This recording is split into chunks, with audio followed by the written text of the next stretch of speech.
Vitamin की खोज आज हम देखेंगे और भी इतिहास से कुछ क्वेश्चन देखेंगे। चलिए ठीक है, देखते हैं। 1913 में विटामिन ए की खोज की गई थी जिसका नाम है रेटिनॉल की खोज की गई थी। 1920 में विटामिन सी की खोज की गई थी जिसका नाम है एस्कॉर्बिक अम्ल। 1920 में विटामिन डी की खोज की गई थी जिसका नाम है कैल्सीफेरॉल।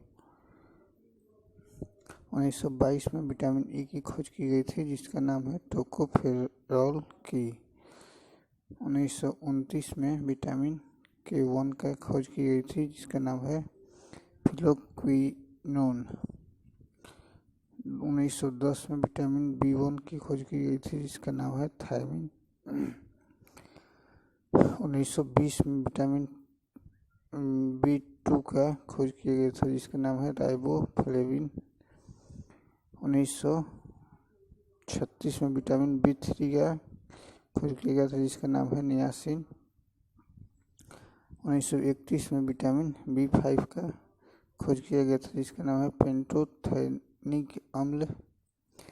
1934 में विटामिन बी6 का खोज किया गया था जिसका नाम है पायरिडोक्सिन। 1931 में विटामिन बी7 का खोज किया गया था जिसका नाम है बायोटिन। 1941 में विटामिन बी9 का खोज किया गया था जिसका नाम है फॉलिक अम्ल। 1942 में खोज किया गया था बी12 का जिसका नाम है साइनोकोबालमिन नाम है। चलिए कुछ आगे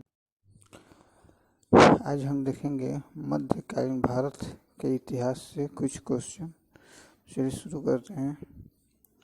फर्स्ट में दिया है भारत पर आक्रमण करने वाला प्रथम मुस्लिम शासक कौन था? तो मोहम्मद बिन कासिम था। 2 नंबर में दिया है मोहम्मद बिन कासिम कहाँ से आया था? तो अरब से आया था। उसने भारत के किस क्षेत्र पर हमला किया था? तो उसने 712 ईस्वी में पश्चिमोत्तर भारत में हमला किया था। चलिए 4 नंबर क्वेश्चन देखते हैं। मोहम्मद बिन कासिम के आक्रमण के समय सिंध का शासक कौन था? तो दाहिर था। मोहम्मद बिन कासिम ने कौन से क्षेत्र जीते? तो सिंध एवं मुल्तान जीते। भारत पर पहला तुर्की आक्रमण किसने किया? 986 ईस्वी में गजनी के सुबुक्तगिन ने किया। महमूद गजनवी किसका पुत्र था? तो ये सुबुक्तगिन का पुत्र था। चलिए 8 नंबर क्वेश्चन देखते हैं। मोहम्मद गजनवी गजनी का शासक किस वर्ष बना? तो 998 ईस्वी में बना।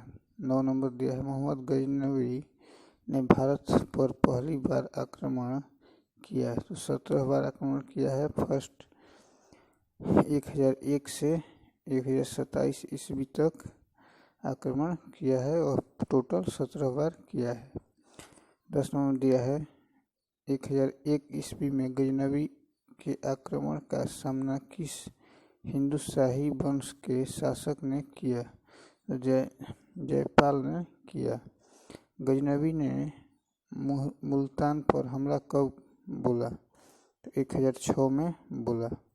जब गजनवी ने मुल्तान पर आक्रमण किया तब मुल्तान का शासक कौन था?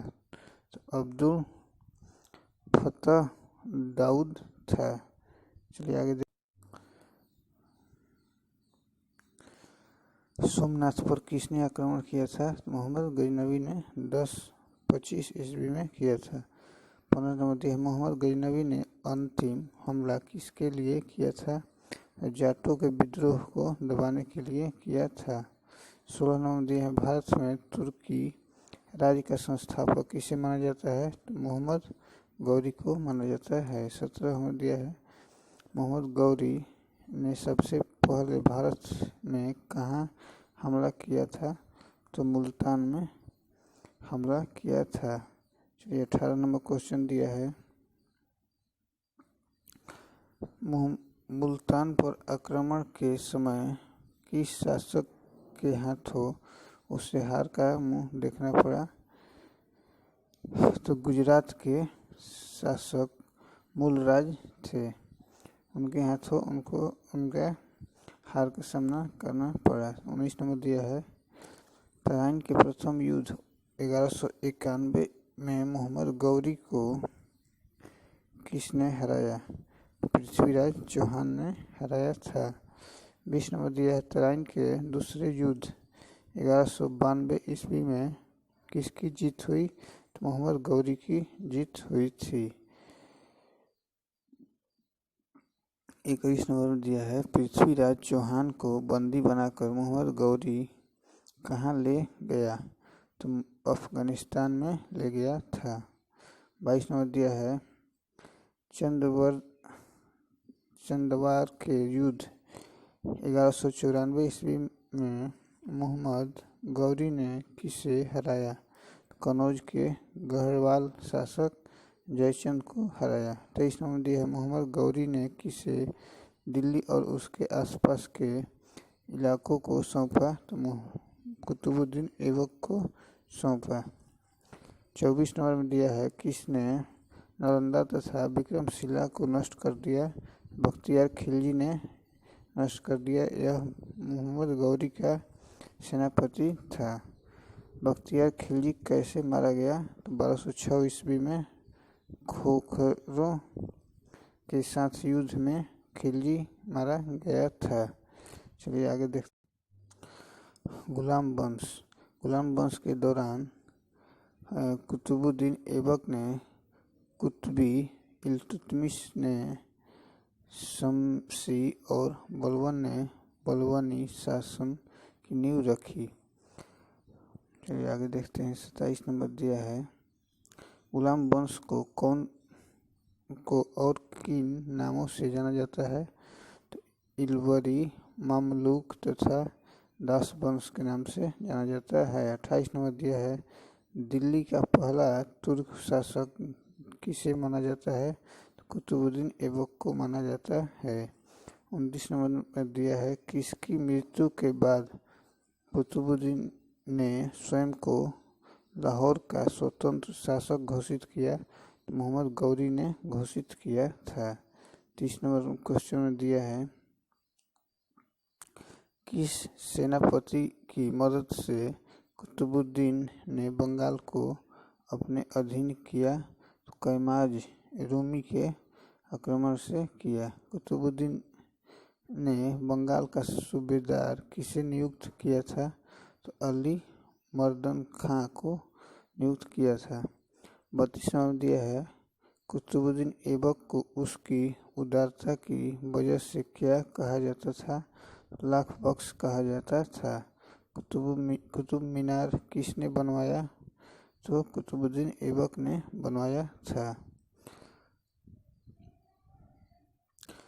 कुतुब मीनार की ऊंचाई कितनी है? तो 234 फुट है।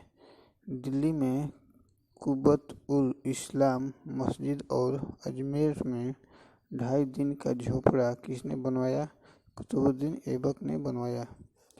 कुतुबुद्दीन ऐबक का मकबरा कहाँ स्थित है? तो लाहौर में स्थित है। 37 नंबर में दिया है, कुतुबुद्दीन ऐबक की मौत के बाद किसे दिल्ली का शासक बनाया गया? तो आराम शाह को बनाया गया था। 38 नंबर में दिया है, इल्तुतमिश को किसने शासक बनाया? तो दिल्ली के अमीरों ने बनाया था। चलिए, तुर्कान ए चहलगानी क्या है? तो 40 तुर्क सरदारों का एक दल इसे इल्तुतमिश ने बनाया था।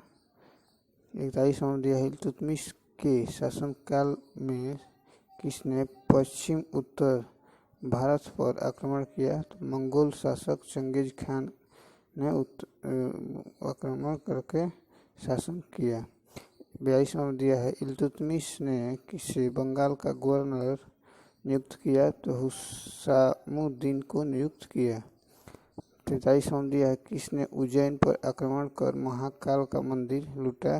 तो इल्तुतमिश 1234-35 ईस्वी में लूटा। इल्तुतमिश ने कौन सी व्यवस्था लागू की? एकता व्यवस्था लागू की। 45वां दिया है उसने किस नाम के सिक्के चलाए? तो जीतल एवं टंका नाम के सिक्के चलाए। रजिया सुल्तान 1236 से 1240 ईस्वी। इल्तुतमिश ने अपनी ही बेटी रजिया को उत्तराधिकारी बनाया। रजिया दिल्ली सल्तनत की पहली और अंतिम महिला शासक थी। 1236 ईस्वी में वह दिल्ली की गद्दी पर बैठी रजिया बेगम ने जलालुद्दीन याकूब को अमीर ए आखुर नियुक्त किया था। भटिंडा के सूबेदार अल्तुनिया से रजिया ने शादी की। इसी बीच इल्तुतमिश के एक पुत्र बहराम शाह ने सत्ता हथिया ली और भटिंडा से दिल्ली आते वक्त रजिया व इल्तुतमिया की हत्या कैथल के निकट कर दी गई। इतिहासकार मिन्हाज उस सिराज के मुताबिक रजिया का स्त्री होना उसके पतन का कारण था। जलालुद्दीन फिरोज खिलजी दिल्ली की गद्दी पर कब बैठा? तो 1290 ईस्वी में बैठा।